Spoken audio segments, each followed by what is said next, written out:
Good afternoon. My name is Jaymus Lee. I am a member of the Navajo Nation, and I would like to formally introduce myself.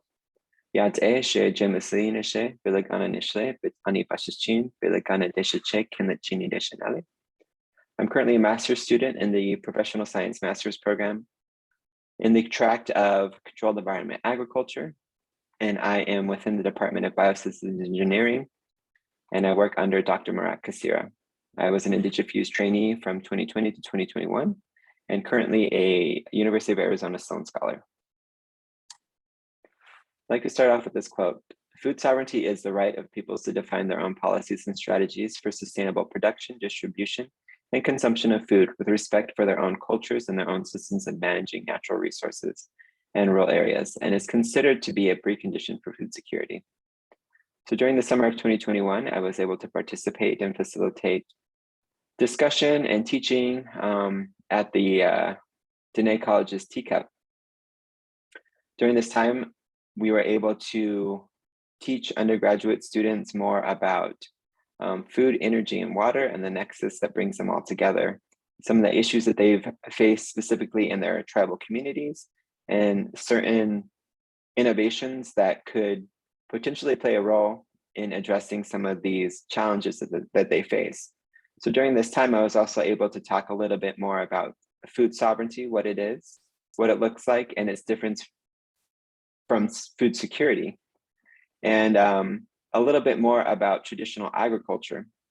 It was a really interesting experience to be able to teach Navajo students about food sovereignty and Navajo agriculture, because during that time, while I was able to teach, I was also learning a lot about specific things, specific knowledge that they had, and was able to understand better some of the specific challenges that they face within their own individual communities.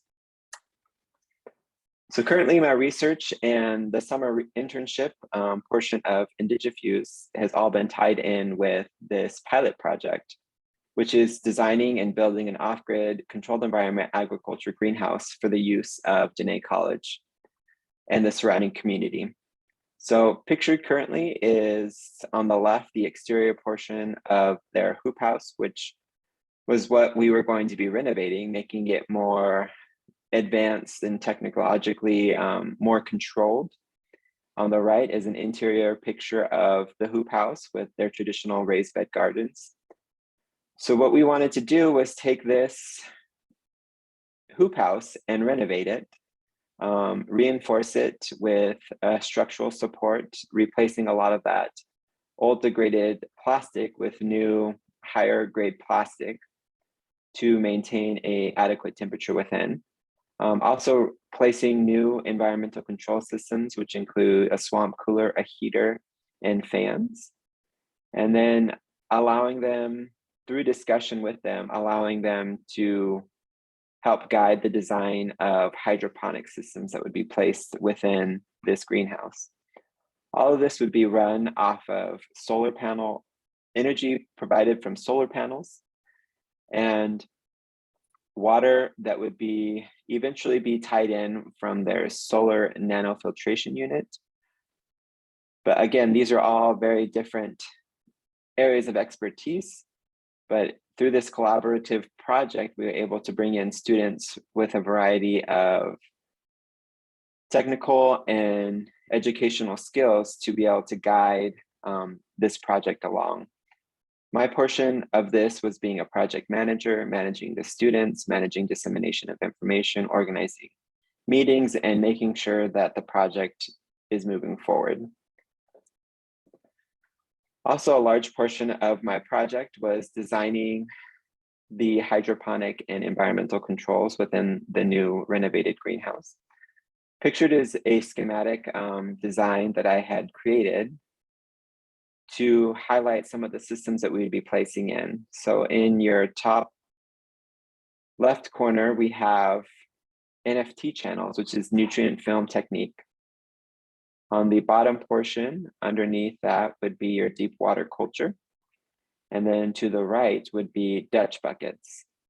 Each individual system has different aspects to it that allow for the production of a variety of different plants.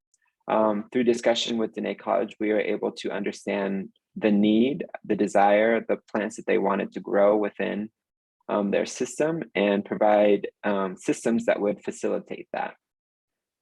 So currently we are still in the remodeling phase. We have moved everything out of the greenhouse. We have leveled it. And we are currently waiting to place this environmental controls within it and recover it in new plastic. Once that's done, and hopefully during this summer, when we're back working with Dene College's students and U of A students, we'll be able to assemble and begin using the hydroponic systems that were proposed. Again, this is all off-grid, so we're hoping to run all this using solar panels. Eventually, integrating a water filtration unit within it so that everything would be self-contained and self-sustaining. So I'd like to share a little bit more. During my time as an IndigiFuse trainee, I have felt that the fellowship has provided me with an invaluable set of tools that I can continue to use throughout my career. And it has truly provided me an avenue to give back to my tribal community in a manner that I could not have imagined before starting school. The impact of this program on my research has provided something that I was looking for when I started my graduate program. It's truly an opportunity to work within a tribal community and introduce me to what the Fuse Nexus is, and it's truly been life-changing. Currently, I am working with a cohort group of different students across the United States, the Infusers Cohort Challenge 2022. We're working on developing a transdisciplinary research virtual resource center, which will be ending in a couple of weeks. And I'm currently a intern at the Lincoln Institute of Land Policy.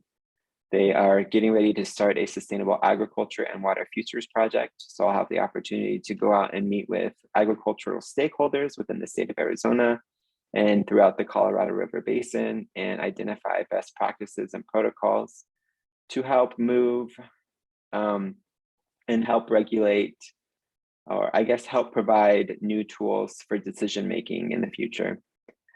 Future goals that I have personally are just developing culturally relevant controlled environment agriculture curriculum and eventually starting my own STEM education programs for tribal communities that focus on food, energy, and water. I appreciate this program again and all those that have helped make this a successful program. I'm glad that I've been able to work with and collaborate with Dene College, and I'm thankful to NSF for providing funding for this great opportunity and for U of A's wonderful faculty and team that has made this such a success. So thank you all for your time, and I hope that you all have a great day.